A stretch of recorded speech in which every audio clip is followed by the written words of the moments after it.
Hello दोस्तों, मैं संदीप मिश्रा आप सभी का स्वागत करता हूं आपके यूट्यूब चैनल एसएम क्लासेस में।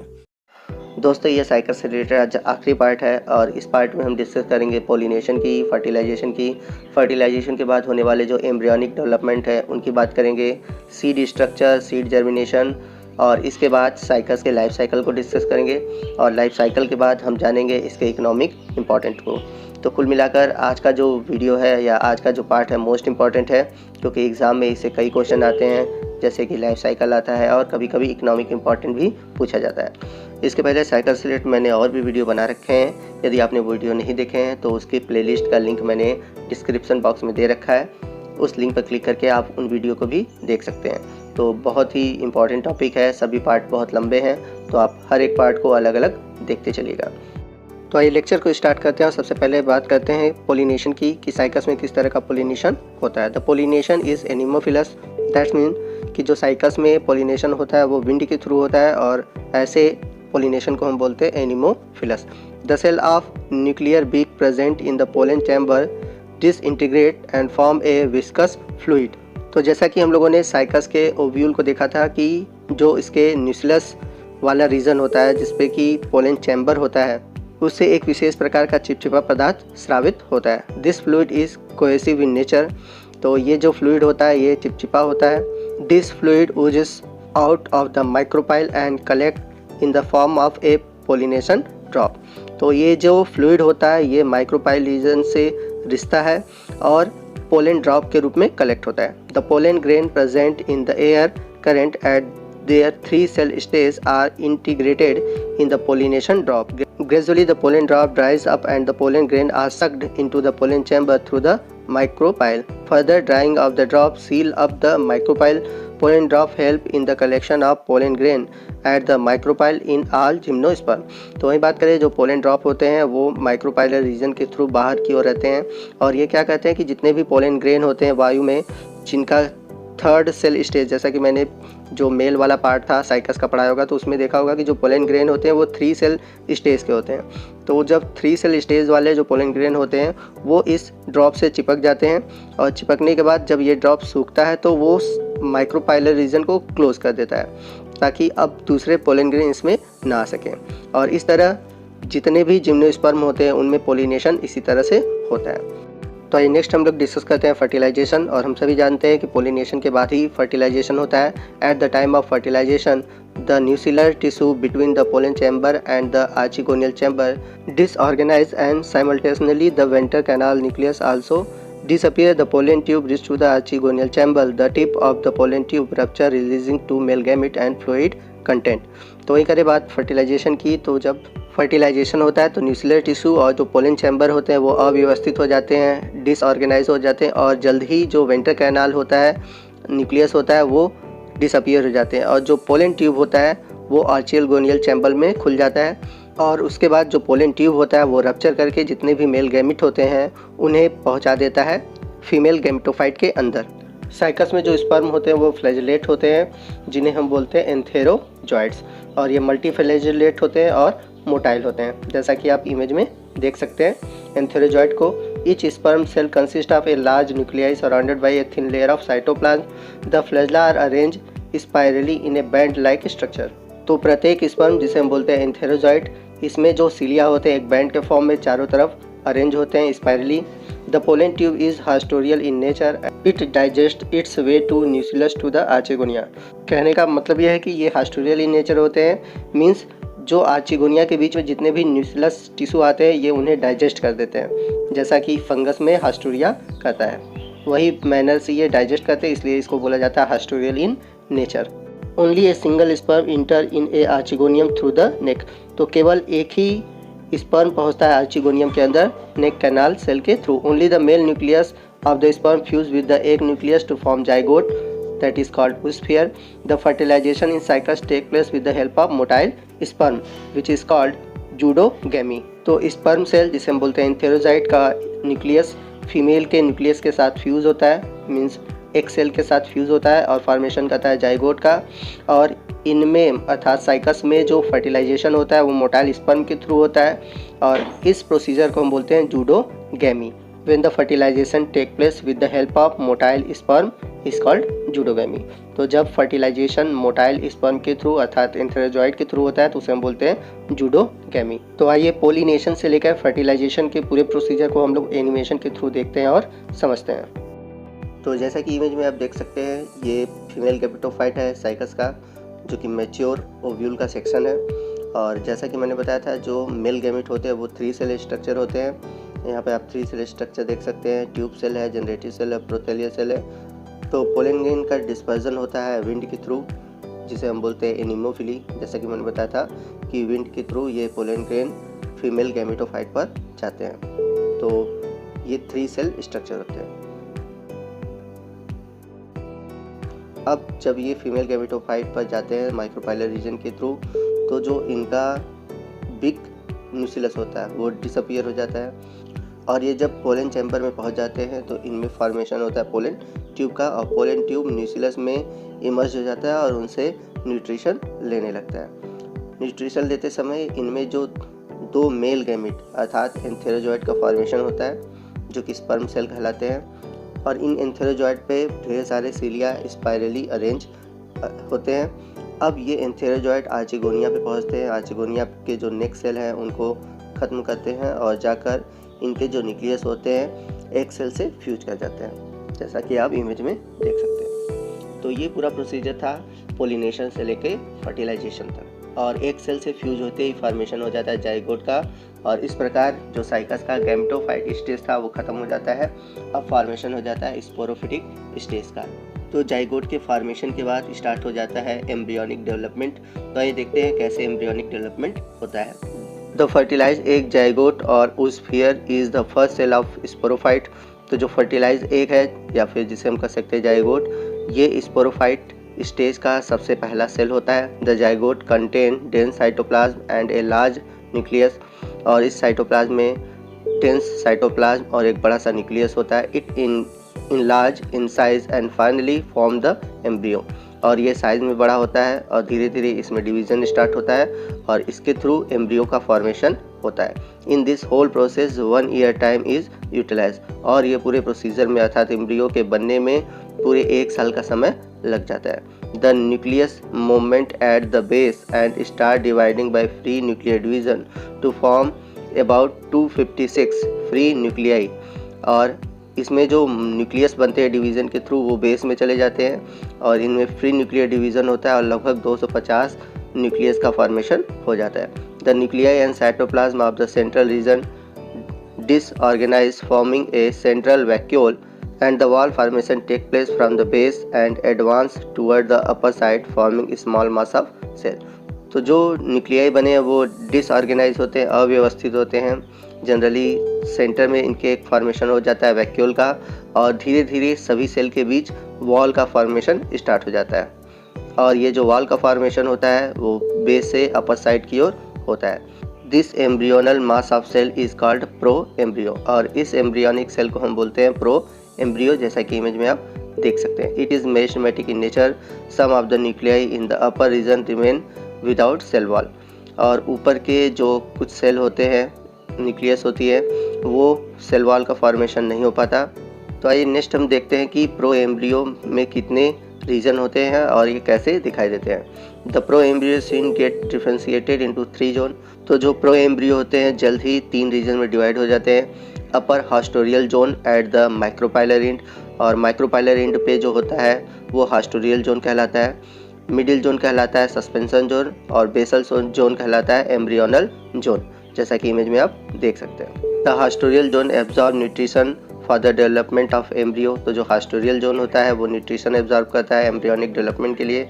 Suspension zone elongates considerably forming a long spiral coiled suspensor which push the embryo in the food containing cell of the endosperm.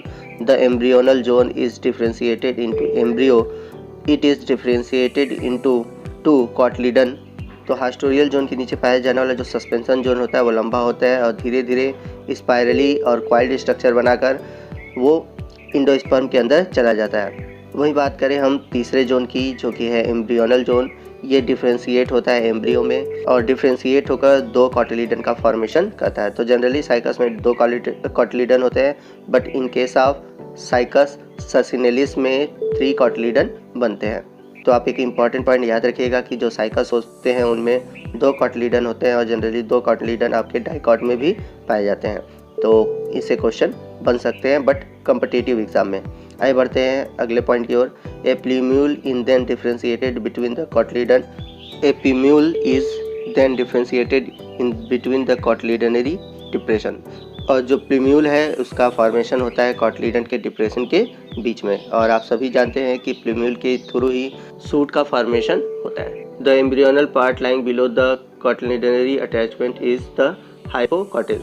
तो जो कॉटिलीडन वाला पार्ट है उसके नीचे के जो एम्ब्रियोनल पार्ट होते हैं उसे हम बोलते हैं hypocotyl. A radicle is now differentiated at the base of हाइपोकॉटिल।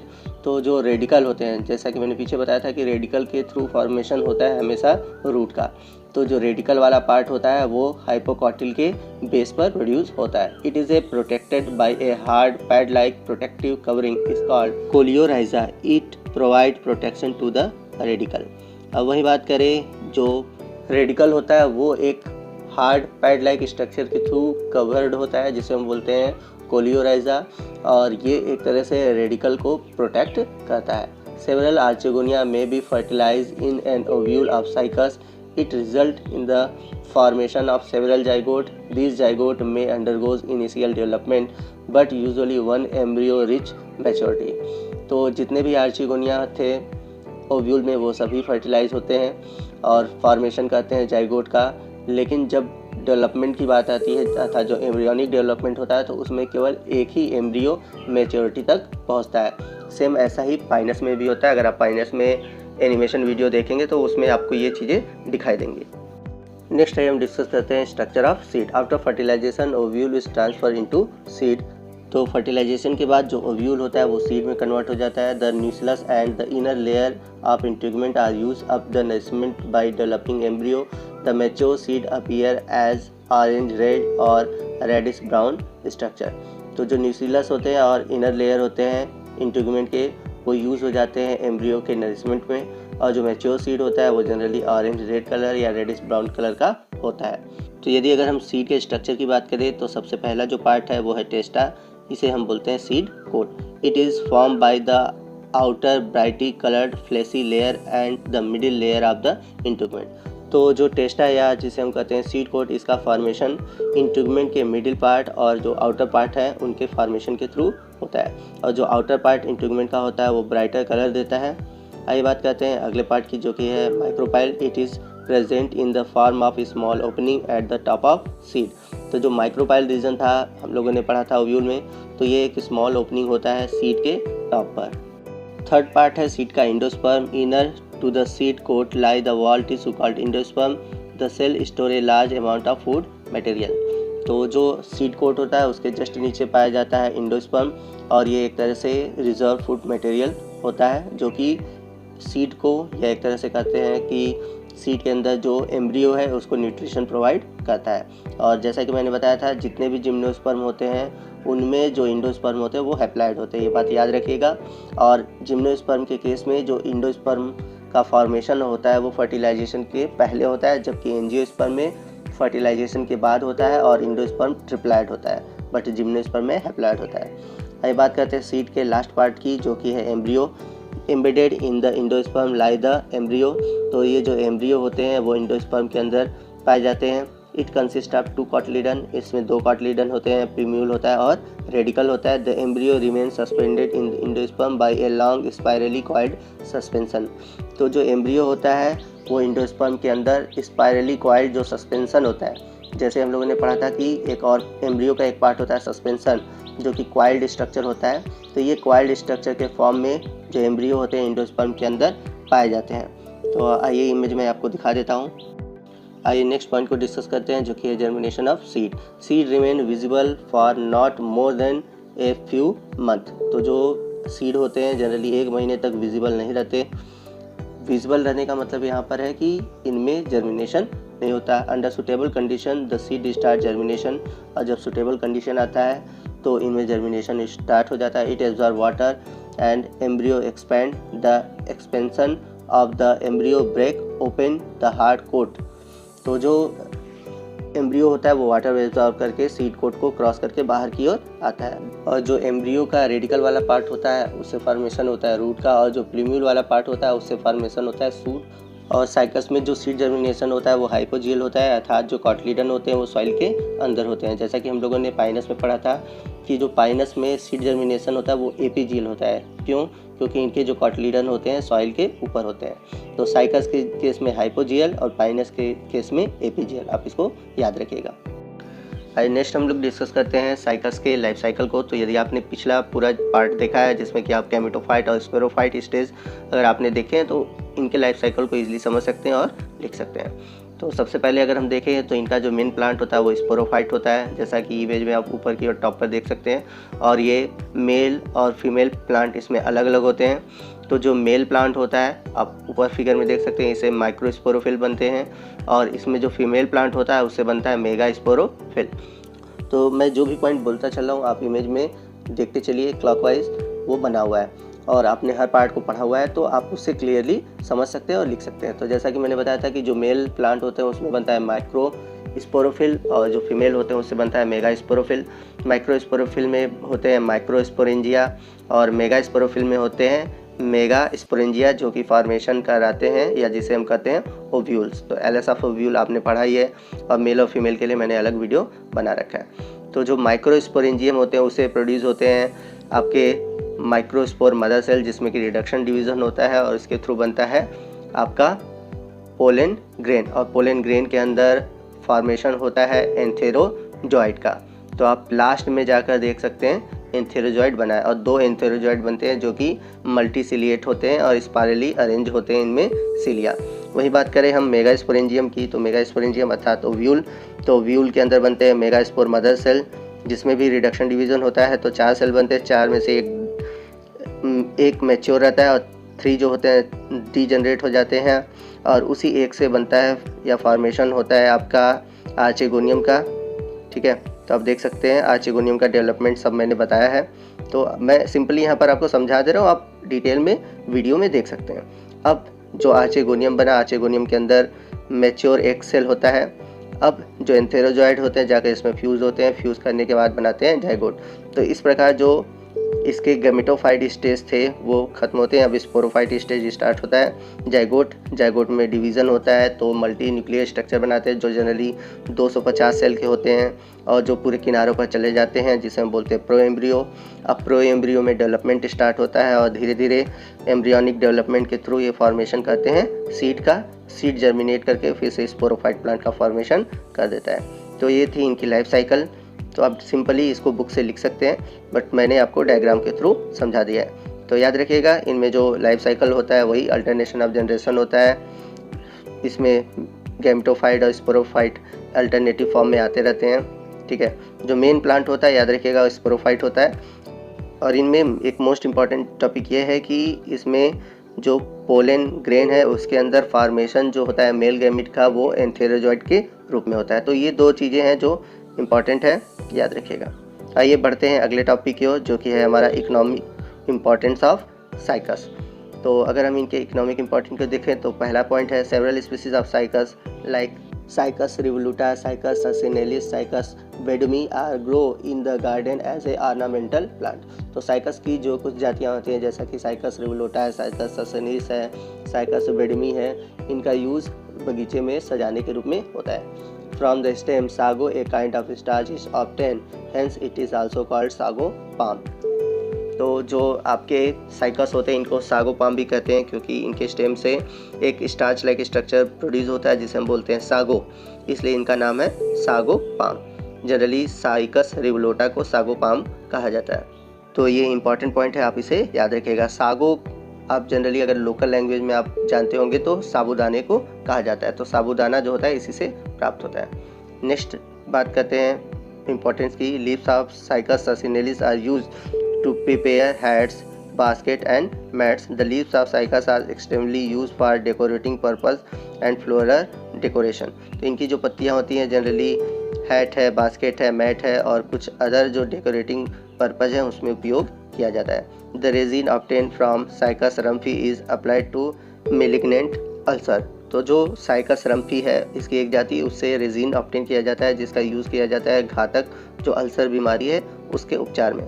Juice of tender leaf of cycas useful for vomiting and flatulence that is the presence of excessive gas in digestive tract. तो जो इनकी पत्तियाँ होती है cycas की जिससे produce किया जाता है जूस, जिसका यूज़ किया जाता है उल्टी वॉमिटिंग में या फिर फ्लैटुलेंस, जब अधिक डाइजेस्टिव जो ट्रैक्ट होते हैं उसमें गैस का फॉर्मेशन हो जाता है तो उनके उपचार में इसका यूज़ किया जाता है। Pollen of Cycas circinalis are narcotic. इसकी जो पोलेन होते हैं जैसे कि साइकस ससिवेलिस के, ये नार्कोटिक होते हैं अर्थात जहरीले होते हैं।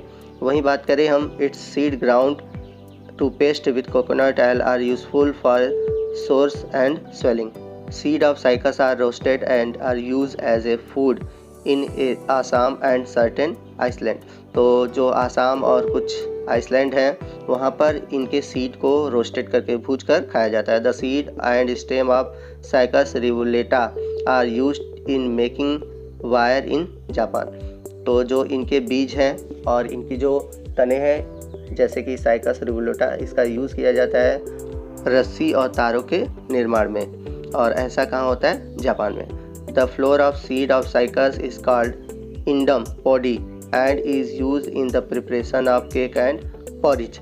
तो इसके जो बीज होते हैं इसके आटे का यूज़ किया जाता है जनरली, और इसे हम बोलते हैं इंडम पॉडी, अर्थात इसके जो फ्लोर होते हैं आटे होते हैं, और जनरली इन आटों का प्रयोग करते हैं केक बनाने में या फिर पॉरिज जिसे हम खिचड़ी या दलिया कहते हैं। The young succulent leaf of cycas are also cooked as vegetable. और इसके जो यंग साइकस के लीफ होते हैं, जो ताज़ा पत्तियां होती हैं, इनका यूज़ किया जाता है एज ए वेजिटेबल, सब्जियों के रूप में। तो ये था इसका इकोनॉमिक इम्पॉर्टेंट। तो आई होप दोस्तों आपको साइकस से रिलेटेड हर टॉपिक क्लियर हो गए होंगे। साइकस से रिलेटेड मैंने कई वीडियो बना रखे हैं, कई पार्ट हैं, क्योंकि ये बहुत लंबा पार्ट है इसलिए इसको कई पार्ट में बनाया गया है। तो आप हर पार्ट ज़रूर देखिए और सिस्टमेटिक तरीके से देखते आएंगे तो आपका हर कंसेप्ट क्लियर होता रहेगा। तो यदि आपको वीडियो अच्छा लगा हो तो प्लीज़ वीडियो को लाइक कीजिएगा। अगर आपको कोई भी डाउट हो तो कमेंट कर सकते हैं, और आप हमारे चैनल पर नए हैं तो प्लीज़ हमारे चैनल को सब्सक्राइब कीजिए। आज के लिए बस इतना ही। जय हिंद, जय भारत।